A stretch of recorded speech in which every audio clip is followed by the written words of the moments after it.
So about 1 week out from your fight now, Maki, at UFC 258, how has preparation and camp more generally been so far? This camp here, all brand new. I'm from Hawaii, so Yeah, I moved my family up here after the Impo fight.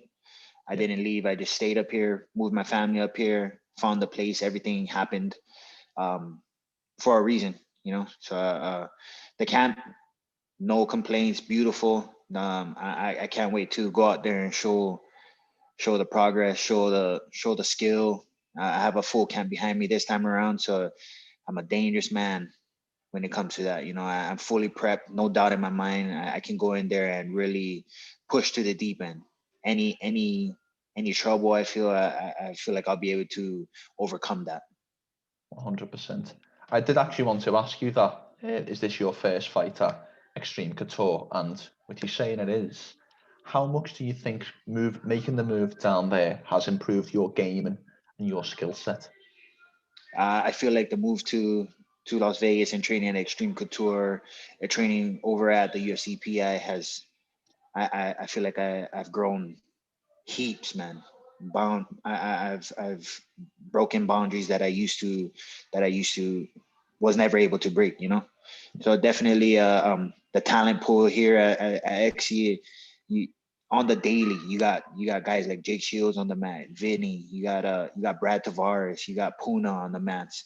So definitely a deep pool of guys, and it's like a Eric said it the best. He said it when all the skill level in the room rises, it's like a rising tide, and it's either you rise with it or you sink, you know. And it's created an atmosphere where everybody has to rise to the occasion and get ready, you know. um you Everybody knows Puna fought, Brad fought, so, and then even a bunch of other people that train over at Extreme Couture fought. But just seeing their skill level grow just in the last couple months, everybody in the room at Extreme is growing and uh, exceeding just like that, learning and growing. So this time around is I'm definitely excited to show my progress. I was already a skilled fighter, but being here, they just threw a couple of tools in my toolbox to help me bring it all together, kind of blend it all together, you know. Yeah.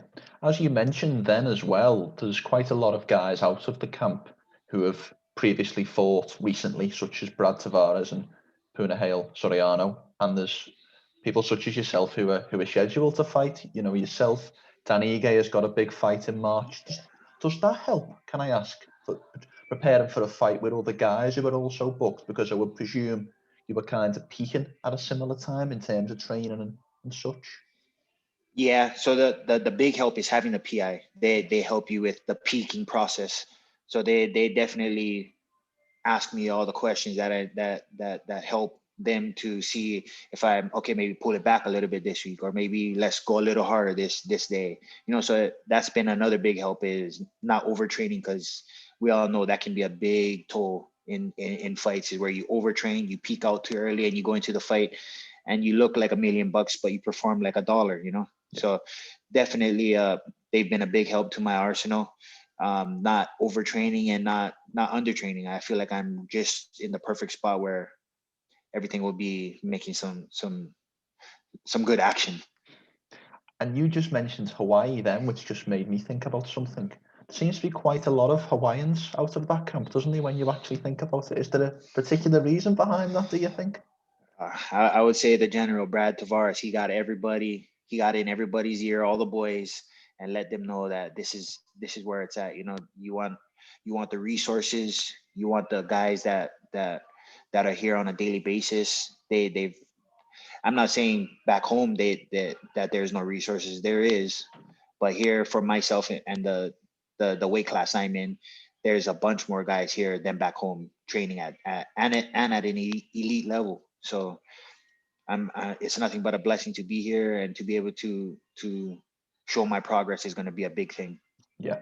And obviously there's that old term, isn't there, of iron sharpens iron, which I think is what you're alluding to. The idea of Yes, training with, them top guys is obviously going to improve everyone's skill set, isn't it? 100%. Yeah, that definitely is a big tool. Iron sharpens iron for sure. And head coach Eric Nixer got one half of the Coach of the Year award this year. Do you think that Eric and Xtreme Couture more generally is starting to get the recognition it deserves? Definitely. Just in the short time I was here, that I've been here, they you can see it, man. They're starting to get eyes looking their way. I mean, they always had eyes looking their way, but now it's just like you said it yourself, the recognition that they've always deserved, you know. And it's cool to be here, and I didn't even know he was going to get Coach of the Year, and to be able to be here when he got that was real cool. That was like, oh man, okay, this is legit, man. Let's go. It must have been quite reassuring having made the move down to see that. I'm sure you had complete faith, but it must have been nice Yes, nonetheless.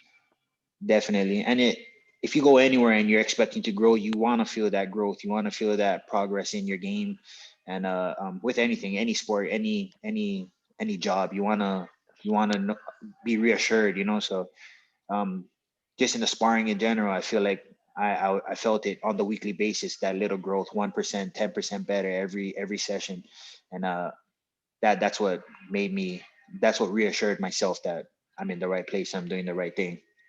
Can I ask as well, just very briefly, there's a lot of names out of that camp. Who do you work with most, just off the top of your head? Um, well, these past couple months, I've been working a lot with the Hawaii boys, Puna, Brad.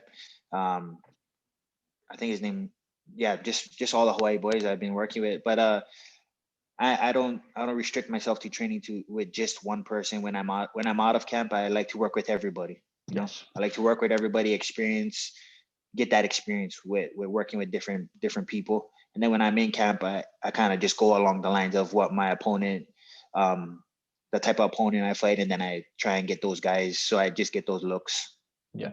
It's just something I often wonder with some of these big camps, you know, there's a lot of names come out of there. I just wondered who you work with most. Yeah. Just because I'm so new, I just kind of was going with the flow. But Yes. more often, I was helping the guys that were prepping for fights, which was Puna, Brad, and a couple other guys that was getting prepping up. Yeah. Now let's maybe just briefly talk about the past. In 2020, you secured your first UFC win with the second round TKO over Charles Bird. Can I ask, what was that feeling like to get your first UFC victory?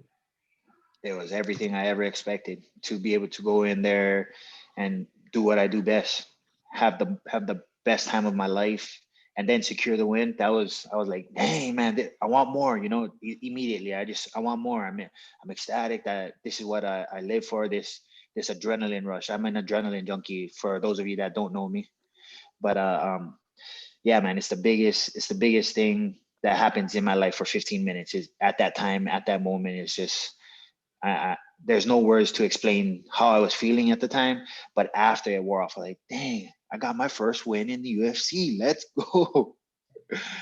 Yeah, man, dreams come true. That's what it was for me. Brilliant. Was it in any way hollow to get your first UFC win without a crowd? It was different. You know, I want the people that mean the most to me, which is my family, my kids, my wife. I want them there to be in the crowd and to experience that win with me. You know, and it's way different when there's nobody around.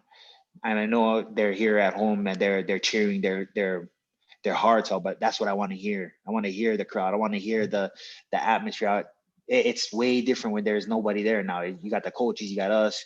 We know there's people watching, but it's just like, man, the missing link. We're missing the crowd. We love it. This is what we thrive off of, you know? Yeah.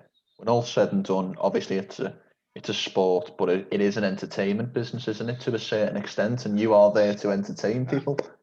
It is, man. At the end of the day, you going in there for 15 minutes of entertaining. You're gonna entertain guys outside of the ring. Yeah, we're mixed martial artists. We're ninjas, but inside of there is where we let the animal out. We just it's like having fun and being scared at the same time. But it's a feeling that you can't really explain. It's crazy. Sure it is. Let's just very briefly move from past to present. So this Saturday, UFC 258, you will face Julian Marquez. Can I ask, what is your opinion of Marquez as a stylistic matchup for yourself? So from what I've been watching, he's a he is a striker, but more of a brawler type. Uh, Heavy hands, heavy legs. He's got a decent game, man. I'm not gonna lie, but I feel like I've been prepping myself to be able to beat the best version of him possible. So come February 13th, your boy is ready, man. I'm ready to go out there, have fun, take his head off, and punch him as hard as I can for as long as I can. Superb. I don't expect you to go into specifics, but what is there any holes that you were looking to exploit at all, other than, as you mentioned, Marquez being a little bit of a brawler? When you get him in that brawl state, he leaves his chin open. He likes to. He's a dog. He likes to swing big. So that's that little hold in his game that I'm looking for when he is swinging big and trying to come at me. Use my speed, use my timing, use my footwork. So that all those things are going to come into play, and you guys are going to see it. I'm sure we are. Now, I wouldn't want to be disrespectful, but obviously you've lost your two most recent fights against Darren Stewart and Impa Kasanganay. Is there any added pressure going into this matchup? Is this a must-win for your UFC career? As far as UFC career, it could possibly. You see a lot of guys getting cut, you know. So I like to go into every fight. I said this before. I like to go into every fight 0-0. Yeah. No pressure on me, and I'm gonna go in there and do what I always do. I'm an entertaining fighter. I love the action, so that's where I'll be. You can find me right in that ring, pushing the pace, pushing the pressure, and definitely an exciting time. I'm gonna have everybody on their feet. Yeah, 100%. Yeah, it's also your first fight on a UFC pay-per-view main card. What is that? Do you think you will get the extra exposure having the first? I believe you're the first fight on the pay-per-view. Do you think you'll have some extra exposure on you?